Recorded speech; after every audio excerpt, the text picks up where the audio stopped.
எம்ஜிஆர் பற்றி அவதூறாக பேசிய திமுக எம்பி ராஜாவிற்கு அமமுக பொதுச் செயலாளர் டிடிவி தினகரன் பதிலடி கொடுத்துள்ளார். அதுபோல திமுக ஒருத்தர் துணை பொதுச் செயலாளர் ஒருத்தர் இருக்காரு, ராசா பேரு, ஆட்டம்பாம் ராசா. என்ன படிச்சு வக்கீல், அவர் பேசுற பேச்ச பாத்தீங்களா?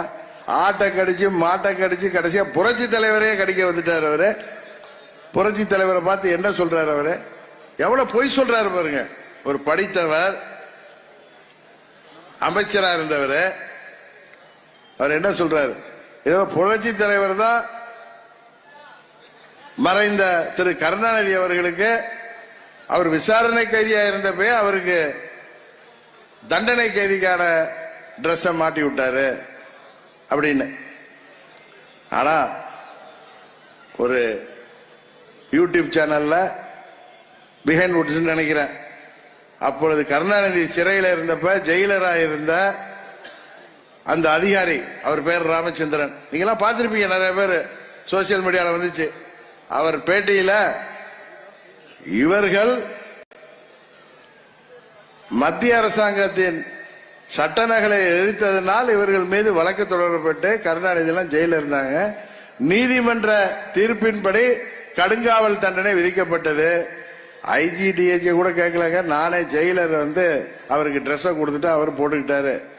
ஆனா அடுத்த நாள் அது போட்டோ வந்துச்சு பேப்பர்ல. எப்படிங்க வந்துச்சுன்னு அவர்கிட்ட கேட்டா, நான் ஏற்கனவே முரசொலி அலுவலகத்தில் இது மாதிரி போட்டோ எடுத்து வச்சிருந்தேன்னு சொன்னாரு. அததான் வெளியிட்டு இருக்காங்க. ஏன்னா கருணாநிதிக்கு தெரியும் இதுல நிச்சயமா நான் கோர்ட்டு தண்டனை கொடுக்கணும். அதை மறைச்சிட்டு வழக்கறிஞர பணியாற்றிய ராசா இன்றைக்கு புரட்சி தலைவரை பார்த்து வாய் கூசுங்கிற விதமாக பேசுறார். இவருக்கெல்லாம் தகுதி இருக்கா? இவர் செய்யறத கண்டிச்சு அண்ணா பழனிசாமி கூட்டம் போடுது. இவங்க ரெண்டு பேருக்குமே அந்த தகுதி இருக்கா? புரட்சி தலைவருடைய இயக்கத்தை தொண்டர்களால் தலைவர் தேர்ந்தெடுக்கப்பட வேண்டும் என்கின்ற புரட்சி தலைவரின் அந்த சட்டத்திட்டங்களை மாற்றி இன்றைய அந்த இயக்கத்தை கபலீகரம் செய்திருக்கின்ற பழனிசாமி எப்படியாவது தன்னை தொண்டர்களாவது ஏற்றுக்கொள்ள வேண்டும் எல்லா இடத்துலையும் போராட்டம் பண்றார்.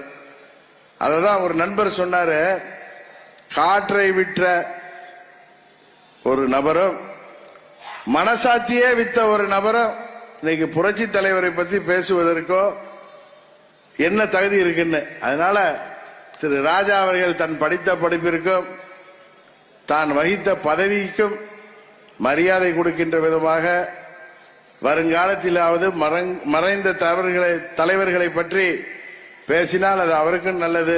இல்லாட்டி பெரம்பலூர்ல போய் பழையபடி அங்க கோர்ட்ல தான் போய் கருப்பு சட்டை போட்டு நிக்கிற மாதிரி தான் வரப்போகுது.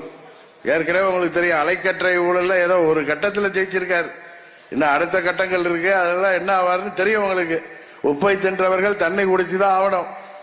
ராஜா போன்றவர்கள் உறுதியாக அதற்கான பலனை அறிவிப்பார்கள். அதை பற்றி நாம் கவலைப்பட தேவையில்லை. புரட்சி தலைவரை பற்றி அவதூறாக பேசியவர்களை தமிழ்நாட்டு மக்கள் பார்த்துக் கொள்வார்கள். அதை பற்றி தேர்தல் நேரத்தில் நீங்கள் அதே பெரம்பலூர் தொகுதியிலே தக்க பதிலடி கொடுக்க வேண்டும் என்று இந்த நேரத்திலே அங்கிருந்து வந்திருக்கின்ற நிர்வாகிகளிடம் கேட்டுக்கொள்கின்றேன். இதுபோல இன்றைக்கு தமிழக அரசியலில செய்திகளை உள்ளது உள்ளபடி தெரிந்து கொள்ள ரெஃப்ளெக்ட் நியூஸை சப்ஸ்கிரைப் பண்ணுங்க.